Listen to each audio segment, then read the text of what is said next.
नमस्कार, आर्य न्यूज देख रहे हैं आप। मैं हूं आपके साथ पल्लवी सिंह। वक्त हो चला है दिन भर की बड़ी खबरों पर एक नजर डालने का। शुरुआत करते हैं पुतिन से। बता दें आपको कि अमेरिका राष्ट्रपति जो बाइडेन ने एक बार फिर से रूस के राष्ट्रपति व्लादिमीर पुतिन पर हमला बोल दिया है। अपने पोलैंड दौरे के दौरान बाइडेन ने कहा है कि व्लादिमीर पुतिन सत्ता में नहीं रह सकते। बाइडेन का यह बयान तेजी के साथ फैल रहा है और इसके कई मतलब निकाले जा रहे हैं। इसके तुरंत बाद ही व्हाइट हाउस ने इस बयान को लेकर स्पष्टीकरण जारी किया और बताया कि बाइडेन के कहने का मतलब कुछ और था और अर्थ कुछ और निकाला जा रहा है, जबकि वो कहना कुछ और चाह रहे थे। बता दें कि यूक्रेन पर हमले के बाद से पुतिन पर लगातार कई नेताओं के आक्रामक बयान सामने आ चुके हैं। इसी बीच यूरोप ने अपने 4 दिवसीय यात्रा के दौरान अमेरिका के राष्ट्रपति बाइडेन ने भी पोलैंड की राजधानी में एक भाषण के दौरान कह दिया कि भगवान के लिए यह आदमी सत्ता में नहीं रह सकता। उन्होंने कहा कि क्रेमलिन का आक्रमण अब दूसरे महीने में है और ये युद्ध पुतिन के लिए रणनीतिक विफलता बन गया है। उन्होंने पुतिन को एक बार फिर से युद्ध अपराधी बताया है। तो वहीं यूक्रेन के शरणार्थियों के साथ मुलाकात के दौरान जो बाइडेन ने पुतिन को कसाई तक कह दिया। अमेरिकी राष्ट्रपति ने जब कहा कि पुतिन को सत्ता में नहीं रहना चाहिए तो बड़ी संख्या में लोग ये अर्थ लगाने लगे कि हो सकता है कि अमेरिका अब इस युद्ध में शामिल हो या फिर रूस में सत्ता परिवर्तन के लिए कुछ करे। लेकिन ये बयान जब खूब फैला तो व्हाइट हाउस को आगे आना पड़ा और व्हाइट हाउस ने पुतिन के इस बयान पर स्पष्टीकरण देते हुए कहा है कि बाइडेन रूस में पुतिन की सत्ता परिवर्तन पर चर्चा नहीं कर रहे थे, बल्कि बाइडेन ये कहना चाहते थे कि पुतिन को अपने पड़ोसियों या क्षेत्र पर सत्ता का प्रयोग करने की अनुमति नहीं दी जा सकती। हालांकि व्हाइट हाउस ने इस सवाल पर टिप्पणी करने से साफ इनकार कर दिया कि क्या पुतिन के बारे में बाइडेन के बयान उनकी तैयार टिप्पणियों का हिस्सा थे।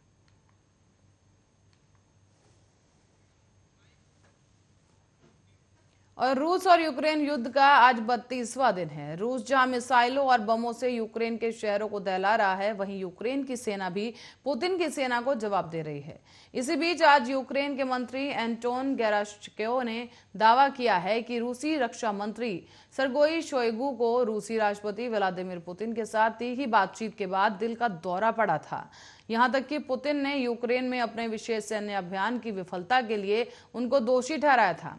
आपको बता दें, गेराश्चेको ने यह दावा किया है कि यह कारण है कि रूसी रक्षा मंत्री, जो कि इस युद्ध के दूसरे मास्टरमाइंड हैं, उनको 11 मार्च के बाद जनता के बीच में देखा नहीं गया था। आखिरी बार उनको 24 मार्च को टीवी में देखा गया था। हालांकि वो वहां पर यह स्पष्ट नहीं हो पाया कि वो फुटेज नया था या पुराना। हालांकि इस दौरान रूसी सेना लगातार अलग अलग माध्यमों से इस समय यूक्रेन पर हमला कर रही है। हाल ही में रूस की सेना ने एक यूरोपीय सैटेलाइट इंटरनेट सेवा को हैक कर लिया। इसने यूक्रेन के सैन्य संचार को प्रभावित किया है। ये जानकारी अमेरिकी सरकार के अधिकारियों ने दी है। साथ ही अधिकारियों ने द वॉशिंगटन पोस्ट को यह बताया है कि साइबर हमले में अमेरिकी सैटेलाइट संचार कंपनी वाइसेट के स्वामित्व वाले केईसैट सैटेलाइट ब्रॉडबैंड नेटवर्क पर हमला किया गया। पश्चिमी खुफिया एजेंसियों ने वाइसेट को प्रभावित करने वाले साइबर हमले की जांच शुरू कर दी है, जिसके कारण पूरे यूरोप में संचार ठप हो गया है। साथ ही आपको बता दें कि वाइसेट के प्रवक्ता क्रिस फिलिप्स ने कहा है कि हम मानते हैं कि ये जानबूझकर और अलग और बाहरी साइबर घटना थी। वाइसेट के अधिकारियों ने भी एयरफोर्स मैगजीन को ये जानकारी दी कि यह हमला उस समय उस सिस्टम से समझौता करके किया गया है जो सैटेलाइट टर्मिनल को प्रबंधन करता है।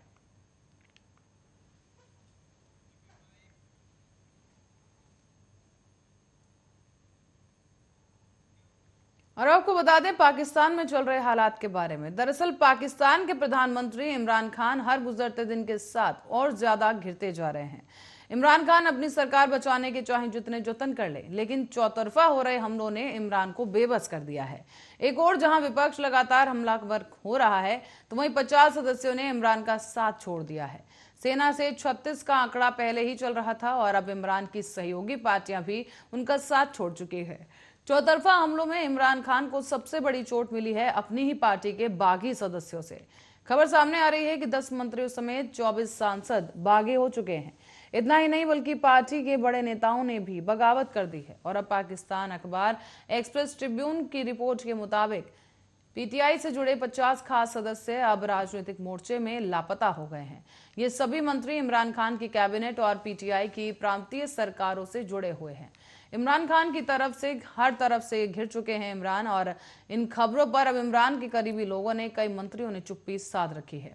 लेकिन पाकिस्तान में सियासी अटकलों का बाजार और गर्म हो गया है, क्योंकि पाकिस्तानी मीडिया के खबरों के मुताबिक बर्बाद हो रही इकोनॉमी और बिगड़ते हालात को देखते हुए सेना चाहती है कि पाकिस्तान में मिलीजुली सरकार बनाई जाए। फौज भले ही दखल देकर मिलीजुली सरकार के लिए कोशिश कर रही हो, लेकिन ऐसा होना तकरीबन नामुमकिन ही लग रहा है, क्योंकि इमरान खान कई बार पब्लिक प्लेटफॉर्म पर यह कह चुके हैं कि वो शहबाज शरीफ, आसिफ अली जरदारी और मौलाना फजलुर रहमान जैसे करप्ट लोगों के साथ खड़ा होना भी पसंद नहीं करेंगे। तो वहीं ऑपोजिशन अच्छी तरह से जानता है कि अगर फौज ने इमरान का साथ नहीं दिया और वो न्यूट्रल रही तो इमरान को नो कॉन्फिडेंस मोशन पर करारी शिकस्त मिलना तय है। साफ है कि न सिर्फ सेना चाहती है कि पाकिस्तान में नई सरकार बनाई जाए, बल्कि पाकिस्तानी मीडिया भी इमरान सरकार के चले जाने को ही देश के हित मान रही है। पर वर्तमान में पाकिस्तान की जो दुर्दशा हुई है, उसके लिए सब एक सुर में इमरान खान को ही जिम्मेदार मान रहे हैं।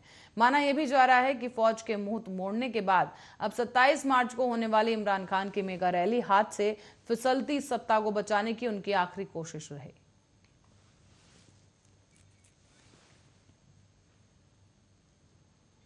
और बीरभूम जिले के रामपुराहट में मायाग्राम में कल यानी बीते शनिवार को 40 देसी बम गिराए गए हैं।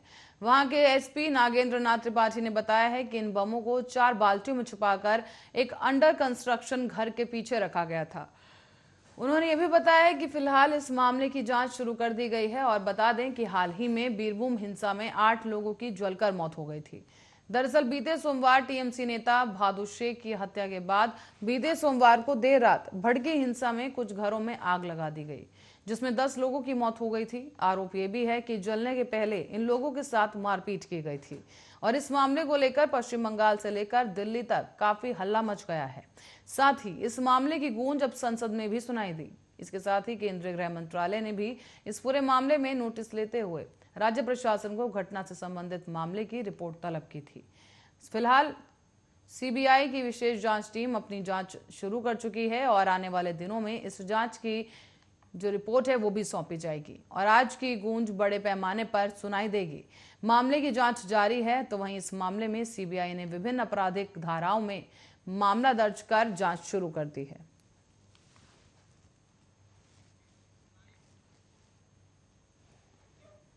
वहीं कोविड-19 महामारी की रोकथाम के लिए पाबंदियां जो लगाई गई थी, उनकी वजह से 2 साल तक बंद रहने के बाद अब भारत से नियमित तौर पर अंतर्राष्ट्रीय उड़ानों का परिचालन रविवार यानी आज से दोबारा शुरू होने जा रहा है। 2 साल बाद नियमित अंतर्राष्ट्रीय उड़ानों के परिचालन के लिए हवाई अड्डों और विमान कंपनियों ने अपनी तैयारियां भी पूरी कर ली हैं। भारतीय एयरलाइंस के अलावा अब एमिरेट्स और वर्जिन अटलांटिक जैसी विदेशी एयरलाइंस भी नियमित उड़ानों की बहाली को लेकर खासी रोमांचित है। राजधानी दिल्ली समेत इंदिरा गांधी अंतर्राष्ट्रीय हवाई अड्डे को उम्मीद है कि अप्रैल के पहले हफ्ते से ही नियमित अंतर्राष्ट्रीय उड़ानों में खासी तेजी आएगी। महामारी से बुरी तरह प्रभावित रहा विमान उद्योग धीरे धीरे अब पटरी पर लौटने लगा है। साथ ही नियमित अंतर्राष्ट्रीय उड़ानें शुरू होने से उसमें नई जान आने की संभावना है।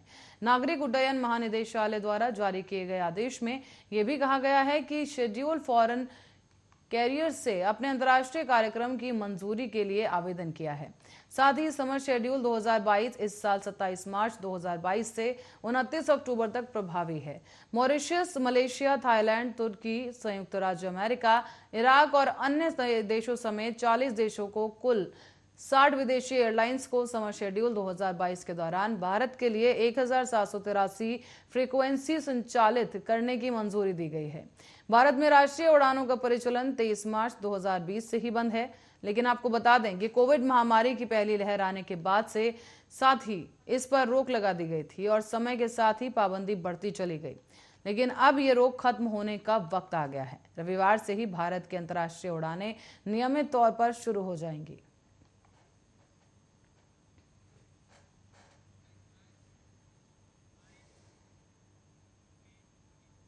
और देश में महंगाई अब बढ़ती जा रही है। आज एक बार फिर से पेट्रोल और डीजल के दामों में बढ़ोतरी की गई। दिल्ली में पेट्रोल के दाम अब 50 पैसे और डीजल के दाम 55 पैसे महंगे हो चुके हैं। इसके बाद राजधानी में 1 लीटर पेट्रोल की कीमत 99 रुपए 11 पैसे हो गई है, जबकि डीजल की कीमत 90 रुपए 42 पैसे हो गई है। कल राजधानी दिल्ली में पेट्रोल डीजल की कीमतों में 80 पैसे की बढ़ोतरी हुई थी। 4 महीने से ज्यादा के अंतराल के बाद मंगलवार को पहली बार इन कीमतों में बदलाव किया गया था, जिसके बाद पिछले 6 दिनों के अंदर 5वीं बार ईंधन महंगा हुआ है। देश की आर्थिक राजधानी में 1 लीटर पेट्रोल की कीमत 113 रुपए 88 पैसे प्रति लीटर हो गई है, जबकि 1 लीटर डीजल की कीमत 98 रुपए 13 पैसे हो गई है। यहाँ पेट्रोल की कीमत में 84 पैसे और डीजल की कीमत में 85 पैसे की बढ़ोतरी अब तक हो चुकी है। और हाल ही में कच्चे तेल की कीमतों में तंग आपूर्ति के डर से लगभग 35 से 40% की वृद्धि हुई है। गौरतलब है कि नवंबर की शुरुआत से मंगलवार तक ईंधन की कीमतें स्थिर रही थी, पर उसी दौरान केंद्र ने पेट्रोल और डीजल पर उत्पाद शुल्क 5 रुपए और 10 रुपए प्रति किलोमीटर की दर से बढ़ा दिया था। आपको बता दें, ओएमसी विभिन्न कारकों के आधार पर परिवहन ईंधन लागत में बदलाव करती है। आखिरी कीमत में उत्पाद शुल्क, मूल्यवर्धित कर और डीलर का कमीशन भी शामिल होता है। आशंका है कि रूस के खिलाफ मौजूदा प्रतिबंध ज्यादा वैश्विक आपूर्ति को कम कर देंगे और विकास को प्रभावित करेंगे। कच्चे तेल की कीमत सीमा भारत के लिए चिंता का विषय है, क्योंकि इससे पेट्रोल और डीजल 15 से 25 रुपए महंगा हो सकता है। फिलहाल भारत अपनी जरूरत का करीब 85% कच्चे तेल का आयात करता है।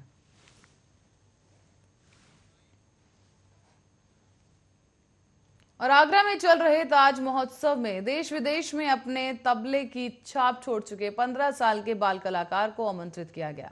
आपको बता दें कि मात्र 15 साल की छोटी सी उम्र में इस नन्हे कलाकार ने देश से लेकर विदेश तक अपनी कला से लोगों का दिल जीता है। तो वहीं हमारी आगरा संवाददाता ममता भारद्वाज ने इस नन्हे कलाकार से खास बातचीत की। आप भी देखिए इस रिपोर्ट में। संगीत का जो चलन है आज आधुनिक समय में बिल्कुल खत्म सा होता जा रहा है, लेकिन आज भी इस शास्त्रीय संगीत को जगाने के लिए जो कहते हैं कि वोकल के साथ में जो वादन का जो प्रयोग किया जाता है, संगीत गायन के साथ में संगीत वादन का प्रयोग किया जाता है, तो ऐसी शख्सियत जो कि बहुत बचपन से ही मैं बता सकती हूँ आपको कि वो लगभग 3 साल के उम्र के रहे होंगे जब से उन्हें इस चीज़ में बड़ा ही इंटरेस्ट हुआ। बचपन से ही उन्होंने कोई एक चित्र देखा जिसमें एक छोटा बच्चा तबला बजा रहा था, उसको लेके उन्होंने इस चीज़ की प्रेरणा ली। तो मैं उस नन्हे कलाकार से बात कर लेती हूँ जो कि आज के समय में एक आधुनिक समय में और शास्त्रीय संगीत यानी कि वादन जो होता है उसकी ओर बढ़ते नजर आ रहे हैं और उसकी जो भावना है उनकी और वो आगे बढ़ती चली जा रही है। और मैं आज वो आगरा के अंदर ताज महोत्सव में अपनी कला का प्रदर्शन करने आए हैं, तो मैं उस नन्हे कलाकार से ही बात कर लेती हूँ और जान लेती हूँ कि इस बार क्या यहाँ ताज महोत्सव में कितनी बार वो आ चुके हैं, क्या वो पहली बार आए हैं और वो कब से इस मंच को मिलने के लिए तैयार थे। मैं बात कर लेती हूँ। नाम क्या है? अभिनंदन जी, ये बताइए कि आपको आज जो आधुनिक युग है, आज बच्चे पॉप सॉन्ग इस तरह की म्यूजिक वगैरह पसंद करते हैं, लेकिन आपके मन में ऐसा क्या प्रेरित हुआ, क्या ये प्रेरणा कहाँ से मिली जो कि आपने शास्त्रीय संगीत की तरफ इतना ध्यान दिया? 2011 या 12 के आसपास शुरू किया था, तो उस टाइम तो उतना पॉप कल्चर इंडिया में था नहीं और मैं छोटा भी था, तो मुझे जो दिखा मैंने वो शुरू कर दिया। और उसके बाद जब मुझे इंटरेस्ट आया तबले में, तो तब मुझे वो बढ़ता गया। और अब जब मैं देखता हूँ कि पॉप कल्चर है, पॉप है, जैज़ है, सब कुछ वो सब भी सुनता हूँ, खुद बनाने की कोशिश करता हूँ। बट क्लासिकल म्यूजिक मुझे अभी तक के लिए बेस्ट लगा, क्योंकि उसमें टेक्निकलिटीज़ बहुत ज़्यादा है बाकी सब चीज़ों से मिलाकर। ये बताइए कितने साल की उम्र के रहे होंगे जब से आपने शुरुआत की शास्त्रीय संगीत की? मैं 3 साल का था। 3 साल के 3 साल के एक छोटे से बच्चे में मैं भी कंफ्यूज हूँ कि मतलब किस तरह की भावना ऐसे कैसे जागृत होगी आपके अंदर? एक किताब थी, उसमें एक छोटा बच्चा तबला बजा रहा था, तो उसमें मुझे लगा कि वो तो तबला बजा सकता, तो मैं क्यों नहीं बजा सकता। तो मैंने पापा को बोला कि तबला ला दीजिए, और फिर स्कूल में देखा कि वहाँ भी तबला सिखा रहे, तो मैंने स्कूल में सीखना शुरू किया था। पर अब फिर वही सर मुझे घर पे आके सिखाने लगे और तब से सीख रहा हूँ। अच्छा, आपके किस स्कूल में आप पढ़ते हैं जहाँ आपको शुरुआत में तबला वादन की? KR मंगलम वर्ल्ड स्कूल में पढ़ता हूँ, न्यू दिल्ली। तो वहाँ शुरुआत आपने वहाँ से की थी? हाँ। तो अब आगे आपका क्या प्लान है, कहाँ तक जाना चाहेंगे? अभी तो वे तबले में और बहुत कुछ सीखना भी है, और अभी मैं चाहता हूँ कि अब थोड़ा म्यूजिक प्रोडक्शन की साइड में जाऊँ, एल्बम और सिंगल्स ये सब तबले और वेस्टर्न म्यूजिक को मिलाकर बनाऊँ ताकि यूथ भी अट्रैक्ट हो इससे। ये बताइए कि शुरुआत आपने जो तबला वादन के जो कार्यक्रम हुए, प्रोग्राम्स हुए, वो शुरुआत पहला कार्यक्रम कहाँ था और कितने उम्र के रहे थे? मैं 5 साल का था और ऑल इंडिया रेडियो में हुआ था वो। ऑल इंडिया रेडियो में 5 साल के रहे थे।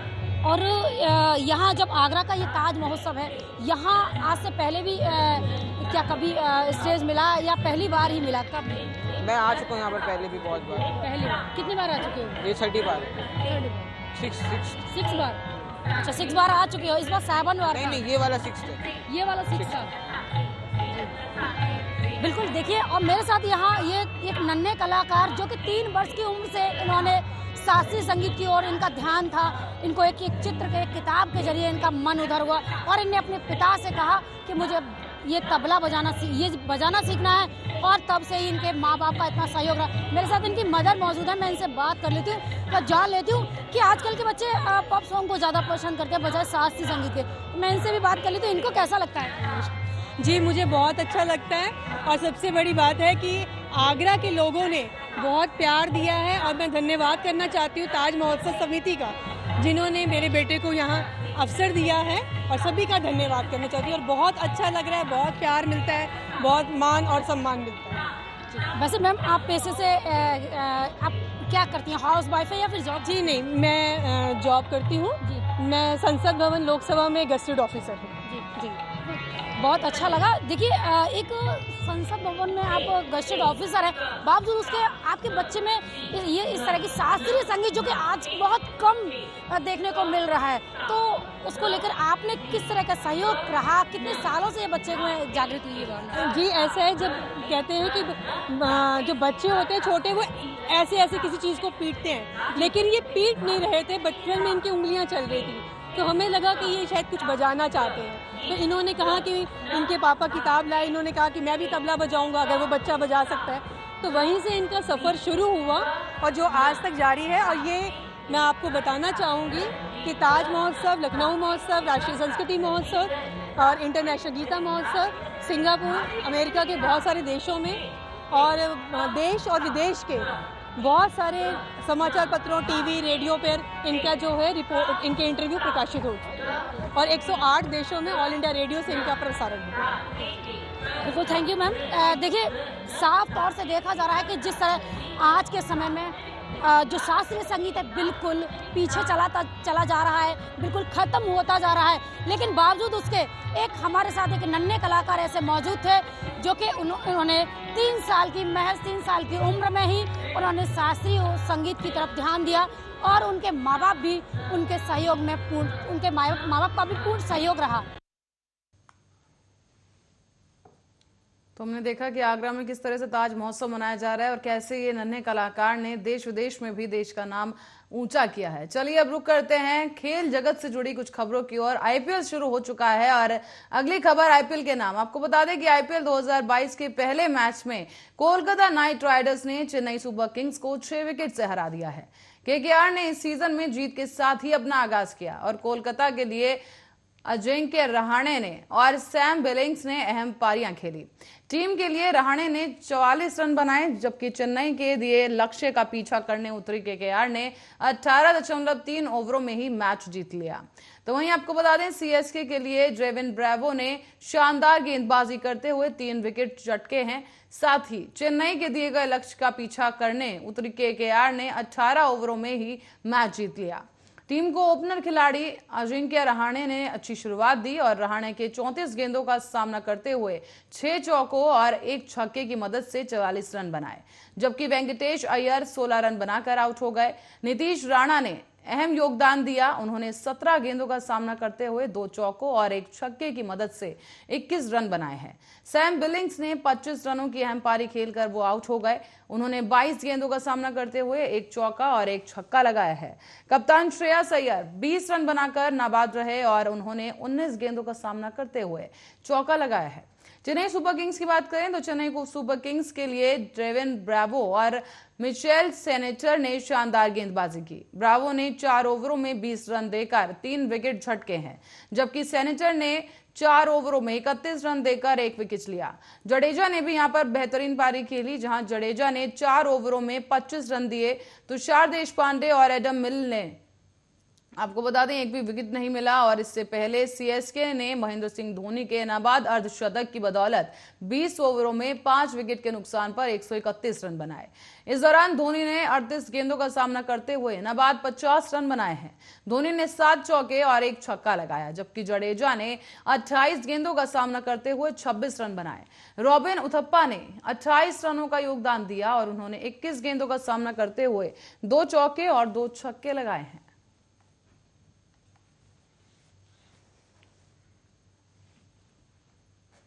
और आईपीएल में आज के पहले मुकाबले में दिल्ली कैपिटल्स की भिड़ंत मुंबई इंडियंस से होगी। दोनों टीमों के बीच अब तक मुकाबले लगभग बराबरी के रहे हैं, लेकिन दोनों टीमें आपस में 30 बार टकरा चुकी हैं।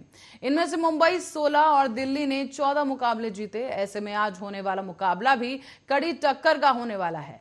मुंबई के कप्तान रोहित शर्मा ईशान किशन के साथ ओपनिंग करेंगे। दोनों ही खिलाड़ी विपक्षी गेंदबाजी आक्रमण को तहस नहस करने का दम रखते हैं और आज के इस मैच में सूर्य कुमार यादव नहीं होंगे। ऐसे में युवा खिलाड़ी तिलक वर्मा को डेब्यू का मौका मिल सकता है। दक्षिण अफ्रीका के अंडर 19 खिलाड़ी डिवॉल्ड ब्रेविस ने इस मैच में खेलते हुए वो नजर आ सकते हैं। सिंगापुर के क्रिकेटर टीम डेविड के भी इस मैच में उतरने के 100% चांस है। गेंदबाजी में जसप्रीत बुमराह के साथ टाइटल मिल्स और जयदेव उनादकट और मयंक मार्कंडेय साथ देख सकते हैं। आपको बता दें कि इस मैच में दिल्ली को डेविड वार्नर और एनरिक नॉर्टेजे ने बड़े खिलाड़ियों के बिना उतरना होगा उन्हें। और साथ ही बता दें कि इस टीम में ऋषभ पंत और पृथ्वी शॉ जैसे ताबड़तोड़ बल्लेबाज भी खेलते नजर आएंगे और संभव है कि मैच में यही दोनों बतौर ओपनर भी नजर आ सकते हैं। भारत के अंडर 19 कप्तान यश ढुल भी इस मैच के साथ अपना आईपीएल डेब्यू कर सकते हैं। दिल्ली की गेंदबाजी काफी मजबूत है। इसमें शार्दुल ठाकुर, खलील अहमद और चेतन सकारिया जैसे तमाम अच्छे गेंदबाज भी मौजूद हैं और इस टीम का स्पिन अटैक भी लाजवाब है। तो वहीं टीम में अक्षर पटेल और कुलदीप यादव जैसे दिग्गज स्पिनर्स वो भी मौजूद हैं।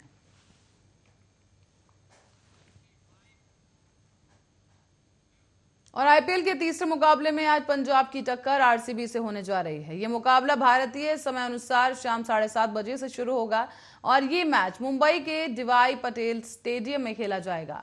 आपको बता दें कि इस आईपीएल में दोनों टीमों के कप्तान बदल गए हैं और पिछले सीजन विराट कोहली ने आरसीबी की कप्तानी छोड़ दी थी, तो वहीं केएल राहुल पंजाब की कप्तानी छोड़ लखनऊ के नए कप्तान बन गए हैं। इस सीजन आरसीबी के नए कप्तान फाफ डू प्लेसिस हैं और पंजाब के नए कप्तान हैं मयंक अग्रवाल। पंजाब किंग्स को पहले मैच में जानी बेयरस्टो और रबाड़ा की सेवाएं नहीं मिलेंगी। दूसरी ओर फाफ ड्यूप्लेक्स के सामने चुनौती होगी कि वो विराट कोहली के साथ खुद ओपनिंग करें या फिर किसी बाएं हाथ के बल्लेबाज को भेजें। ग्लेन मैक्सवेल के शुरुआती 5 मैचों में नहीं होने के कारण डुप्लेसिस मध्य कार्यक्रम में उतर सकते हैं और युवा अनुज रावत को ओपनिंग के लिए कोहली के साथ भेजा जा सकता है।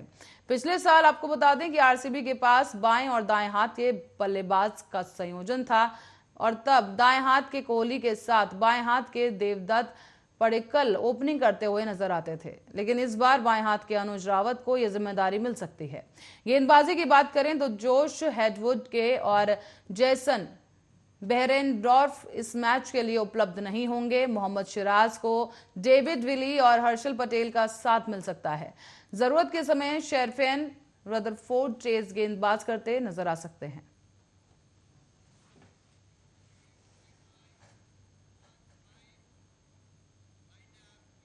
और इसी के साथ ही बुलेटिन में फिलहाल के लिए इतना ही। देश और दुनिया की तमाम खबरों के लिए देखते रहिए आर्या न्यूज।